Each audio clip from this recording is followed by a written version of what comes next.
Hello friends and welcome to my channel. तो friends, आज मैं फिर से एक नई वैकेंसी की इंफॉर्मेशन के साथ आप लोगों के सामने प्रस्तुत हूँ। तो आइए स्टार्ट करते हैं कि वैकेंसी क्या है और उसके डिटेल देखते हैं। तो फ्रेंड्स, ये जो वैकेंसी आई हुई है वो है कार्यालय परियोजना अधिकारी एकीकृत बाल विकास परियोजना देवभोग जिला गरियाबंद छत्तीसगढ़ के द्वारा आई हुई है। फ्रेंड्स, आप देख सकते हैं कि ये जो वैकेंसी आई हुई है वो आज ही निकली है, 8/10/2020 को निकली हुई है।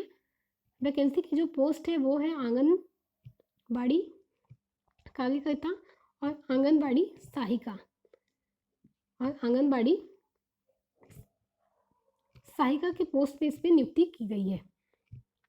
इसके लिए मोस्ट इम्पॉर्टेंट डेट्स आपको याद होने चाहिए कि दोस्तों आप देख सकते हैं कि आज जो है वो आज का जो डेट है वो कितना है। आज का डेट है 8 तारीख है।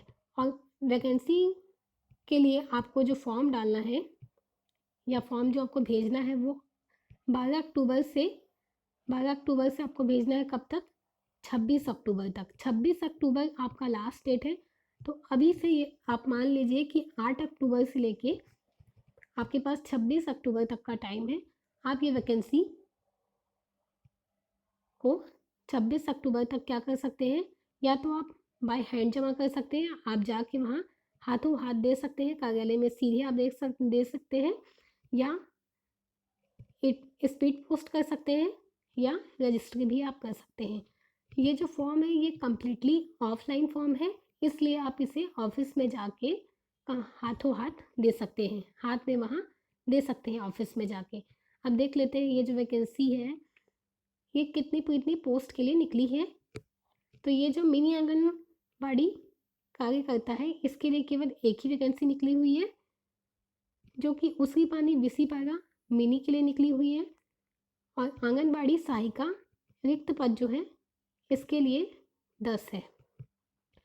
फ्रेंड्स, मैं आपको एक चीज़ बताना चाहूँगी कि ये जो वैकेंसी निकली हुई है इस वैकेंसी में केवल वही लोग डाल सकते हैं जो उस आंगनबाड़ी केंद्र से बिलोंग करते हैं।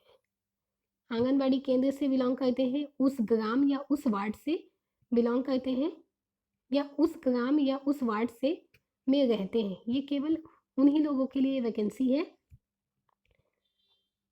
उन्हीं लोगों के लिए वैकेंसी है। प्लस इसके साथ ही साथ ये जो वैकेंसी है ये मेनली किसके लिए है कि केवल और केवल महिलाओं के लिए ही है ये वैकेंसी। और फ्रेंड्स, सबसे अच्छी बात जो है इस वैकेंसी की वो मुझे ये लगी कि इस वैकेंसी में आप ये देख सकते हैं कि आंगनबाड़ी कार्यकर्ता या आंगनबाड़ी सहायिका के पद के लिए आयु सीमा आपकी कितनी होनी चाहिए?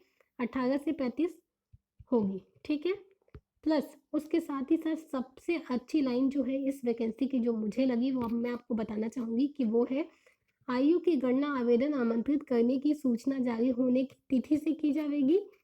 सेवा की अधिकतम आयु सीमा कितनी वर्ष होगी? 62 वर्ष की होगी। सबसे अच्छी जो मुझे लगी इस पूरी वैकेंसी में वो ये थी कि सेवा की जो अधिकतम आयु सीमा है वो कब तक होगी? 62 वर्ष की होगी। कहने का मतलब है कि आपने अभी तक जो वैकेंसी देखा होगा वो केवल संविदा के पोस्ट पे निकल गई थी, लेकिन ये जो वैकेंसी निकली हुई है वो संविदा के पोस्ट पे नहीं है। आप एक तरीके से ये मान सकते हैं कि ये जो पोस्ट निकली हुई है ये आपका परमानेंट जॉब है, जो कि आपके 62 वर्ष होने तक आपके साथ ही रहेगी। प्लस इसके साथ ही साथ अब देख लेते हैं फ्रेंड्स, आप देख सकते हैं कि यहाँ पे जितनी भी इंफॉर्मेशन दी हुई है वो आपको फॉर्म के साथ में जब हम फिल करते जाएंगे, नीचे नीचे ऑफलाइन इसका फॉर्म दिया हुआ है, फॉर्म का फॉर्मेट इसका दिया हुआ है। तो उसको जब हम फिल करते जाएंगे तो वही चीज़ें यहाँ पे उसकी डिटेल जो है वो यहाँ पे बताई हुई है। तो हम जब फॉर्म को भरते हैं तो वो हमको मैं आपको बता दूंगी कि क्या क्या इस पर लिखा हुआ है, तो आप इसको देख के समझ जाएंगे। या तो आप इसको पढ़ लीजिए या फॉर्म का जो फॉर्मेट है वो देख लीजिए। लेकिन फॉर्म का फॉर्मेट जब मैं आपको बताऊंगी तो आपको ज़्यादा आसान लगेगा इससे। तो आइए देखते हैं कि आपके पास, यदि आप इस वैकेंसी के लिए फॉर्म डालते हैं तो आपके पास कौन कौन से आवश्यक जो दस्तावेज हैं होने चाहिए, वो है शैक्षणिक योग्यता आपकी होनी चाहिए 10वीं 12वीं स्नातक और स्नातकोत्तर होना चाहिए, प्लस उसके साथ ही साथ उस उन सब के रिजल्ट में आपको स्वप्रमाणित अपने हाथों से क्या करना है, अपना हस्ताक्षर करना है, सिग्नेचर करना है। उसके साथ ही साथ आपके पास आपका आधार कार्ड होना चाहिए। आधार कार्ड की जो फोटोकॉपी होगी वो भी उसमें कैसा होना चाहिए, सेल्फ अटेस्टेड जिसको कहा जाता है, अपने हाथों से उस पर भी आपको हस्ताक्षर करना है, सिग्नेचर करना है। आपके निवास का प्रमाण पत्र होना चाहिए।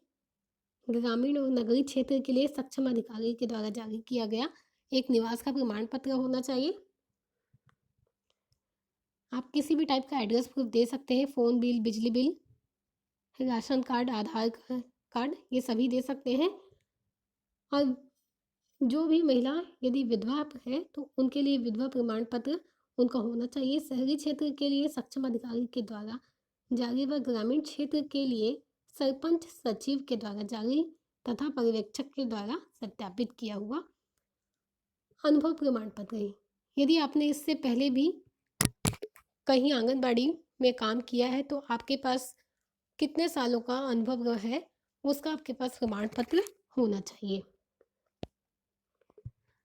जो कि कार्यालय प्रमुख संबंधित परियोजना अधिकारी के द्वारा आपको दिया गया होना चाहिए। उसके बाद है बीपीएल का जो कार्ड है वो आपके पास होना चाहिए। नियमानुसार ग्रामीण क्षेत्रों में मुख्य कार्यपालन अधिकारी, जनपद पंचायत तथा शहरी क्षेत्र हेतु जोन कमिश्नर, नगर पालिका अधिकारी के द्वारा जारी किया गया पत्र प्रमाण पत्र मान्य होना चाहिए।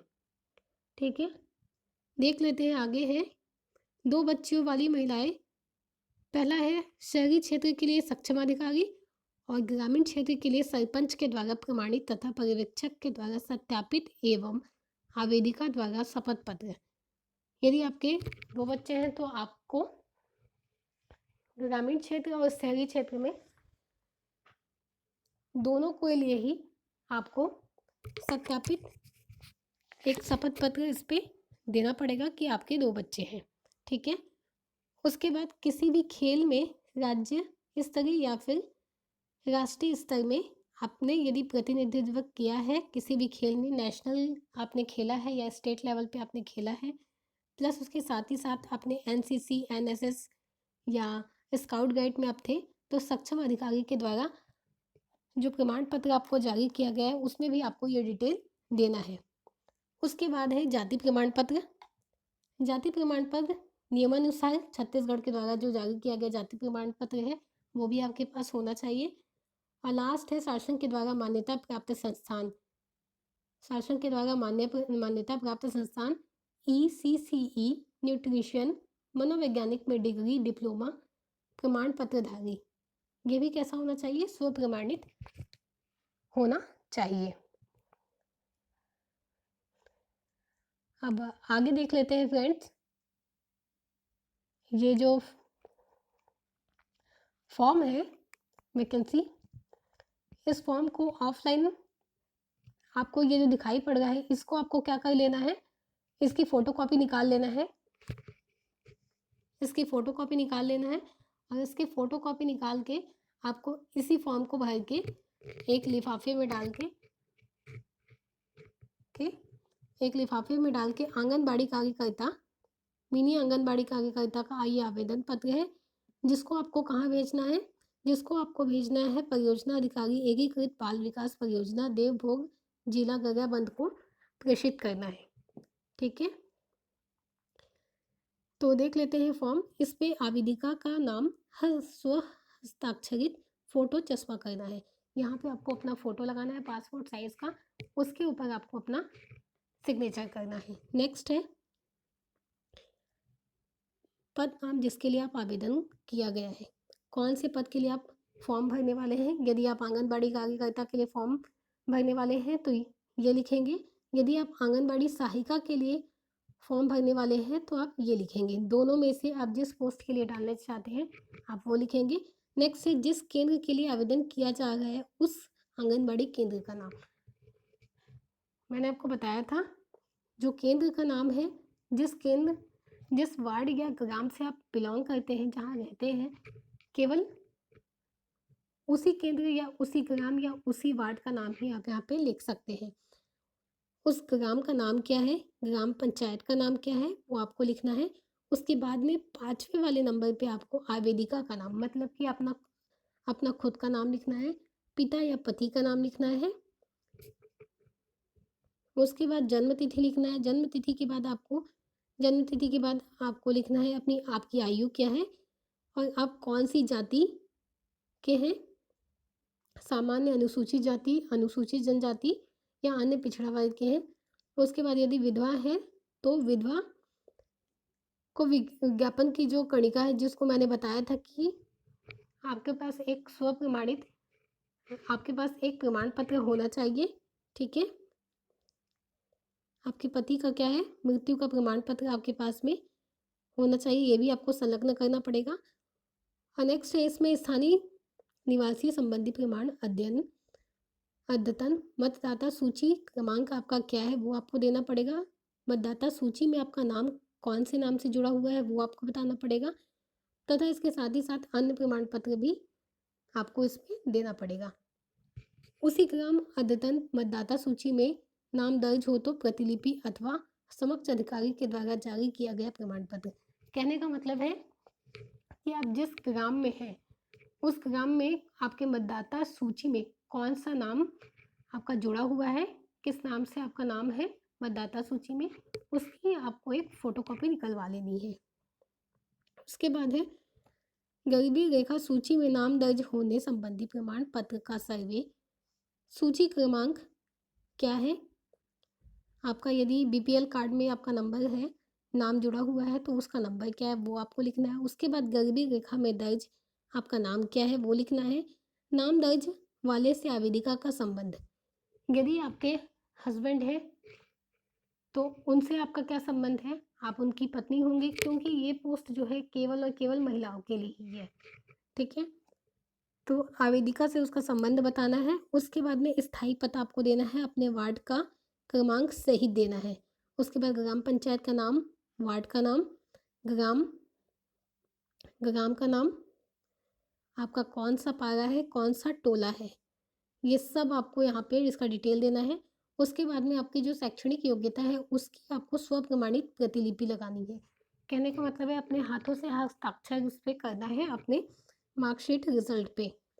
10वीं में 10वीं का प्रमाण पत्र, 12वीं स्नातक स्नातकोत्तर और शासन के द्वारा मान्यता प्राप्त संस्था ईसीसी न्यूट्रिशन मनोवैज्ञानिक में डिग्री डिप्लोमा प्रमाण पत्र धारी। इसमें आपको बताना है कि आपने 10वीं कौन से वर्ष में, 12वीं स्नातक स्नातकोत्तर आपने कौन से वर्ष में उत्तीर्ण किया है, कौन सी शाला या कौन सी बोर्ड से आपने उत्तीर्ण किया है, उसका नाम आपको इस कॉलम में देना है। उसके बाद आपने कितने मार्क्स पाए हैं उसको प्राप्तांक में आपको लिखना है। पूर्णांक का मतलब है कि टोटल कितना अंक था, कुल कितने अंक था आपका 10वीं।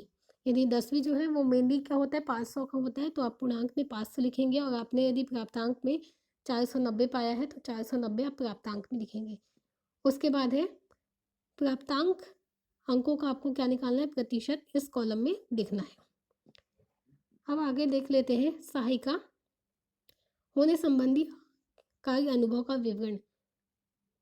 यदि आपने कभी इससे पहले आंगनबाड़ी सहायिका या मिनी आंगनबाड़ी कार्यकर्ता के पद पे काम किया है तो आपके पास उसका प्रमाण पत्र होना चाहिए। जहां आपने काम किया उस केंद्र का नाम, परियोजना का नाम, कब से कब तक आपने काम किया, ये चीज़ें यहाँ पे उल्लेखित करना है। उसके बाद यदि अनुभव प्रमाण पत्र आपको दिया गया है तो उसका प्रमाण पत्र आपको यहाँ लिखना है। नेक्स्ट है किसी भी खेल में यदि आपने राज्य स्तरीय या राष्ट्रीय स्तर पे एनसीसी, एनएसएस या स्काउट गाइड में अपने भाग लिए हैं तो उसका प्रमाण पत्र भी, उस प्रमाण पत्र का आपको नंबर लिखना है। यदि आप मात्र 2 बच्चियों वाली महिलाएं हैं तो सक्षम अधिकारी के द्वारा या सरपंच के द्वारा जो सत्यापित किया गया प्रमाण पत्र होगा या आवेदिका का जो शपथ पत्र है वो आपको यहाँ पे प्रस्तुत करना है। इसके बाद में संलग्न किए जाने वाले सत्यापित प्रमाण पत्र आपके पास होने चाहिए। जो अभी हम लोगों ने देखा 10वीं 12वीं स्नातक स्नातकोत्तर किसी भी विषय में आपका क्या होना चाहिए, डिग्री या डिप्लोमा होना चाहिए। स्थानीय निवास होने संबंधी प्रमाण पत्र, गरीबी रेखा का प्रमाण पत्र, अनुसूचित जाति अनुसूचित जनजाति का प्रमाण पत्र, यदि विधवा है तो विधवा होने का प्रमाण पत्र, पूर्व में क्या कार्यरत अनुभव प्रमाण पत्र, और 2 बच्चियां यदि आपकी है तो 2 बच्चियों का जो है वो प्रमाण पत्र आपको यहाँ पे प्रस्तुत करना पड़ेगा। इतना करने के बाद में आपको आवेदिका का यहाँ पे हस्ताक्षर होना चाहिए, और आप जब फॉर्म डालेंगे उस दिन का दिनांक, स्थान और आवेदिका का पुनः हस्ताक्षर यहाँ पे लिख के आपको क्या करना है, इसे पोस्ट कर देना है, या ऑफिस में जाके भी आप उनको पहुँचा सकते हैं। तो फ्रेंड्स, ये जो वैकेंसी थी ये यहीं तक है। तो आशा करती हूँ कि आपको ये वैकेंसी अच्छी लगी होगी, पसंद आई होगी। Thank you.